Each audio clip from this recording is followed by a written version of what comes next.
Welcome to the first video of my new series. This series of videos will be called Coaster Battles. In these videos, I will be judging two roller coasters in various categories to see which one is the better ride. In this coaster battle, the better ride out of two Giga coasters, Millennium Force at Cedar Point and Leviathan at Canada's Wonderland, will be determined by 8 different categories. First, let's take a look at the heights of these coasters. Millennium Force stands at an impressive height of 310 feet. Most coasters are not nearly this tall. Millennium Force will be receiving a 9 out of 10. Leviathan is 306 feet tall. Being just 4 feet short of the Millennium Force, a score of 8.9 out of 10 will be given to Leviathan for this category. The next category is speed. Millennium Force at its max speed is 93 miles per hour. It will be receiving an 8.5 out of 10. Leviathan is 92 miles per hour. Since it is only 1 mile per hour less than Millennium Force, Leviathan will be getting an 8.4 out of 10 for this category. Millennium Force is currently in the lead with a total score of 17.5 out of 20. Leviathan is just behind with a total score of 17.3 out of 20. The third category is the drop. Being so tall, both coasters are expected to have an amazing drop, and they do.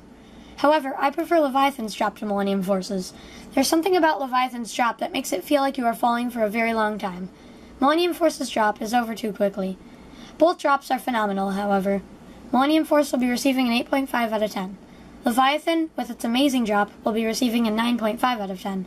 Leviathan has taken the lead. The next category is duration. I have timed the coaster from the drop to the brake run. The actual ride is between the drop and the brake run. The chain lift doesn't count. Millennium Force is about 1 minute 10 seconds long, whereas Leviathan is only about 1 minute long. Millennium Force will be getting an 8 out of 10. Leviathan will only get a 6.5 out of 10. Due to its longer duration, Millennium Force has taken the lead with a total score of 34 out of 40. The next category is intensity. Although many people consider Millennium Force to be a very intense ride, I actually find Leviathan to be the more intense ride. Many of the elements on this coaster are very intense. Both rides are very fun and intense rides, however. Millennium Force will be given a 7 out of 10, and Leviathan will be given an 8 out of 10. By 0.3 points, Leviathan has taken the lead. Airtime is a very important part of coasters. Both of these coasters have airtime. Millennium Force has slightly more, however. I will be giving Millennium Force a 7.5 out of 10, and Leviathan will be given a 7 out of 10. Millennium Force is now winning by 0.2 points. The second to last category is the Restraints. Both of these coasters have very comfortable restraints. Both have lap bars that are not at all painful. I will be giving more points to Leviathan, however. The clamshell restraints make Leviathan one of the most enjoyable and comfortable coasters that I've ever ridden. Millennium Force's restraints are good, but not as good as Leviathan's.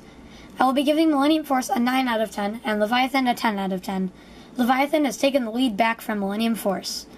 The final category is smoothness. Both of these coasters are very smooth. However, I consider Leviathan to be slightly smoother than Millennium Force.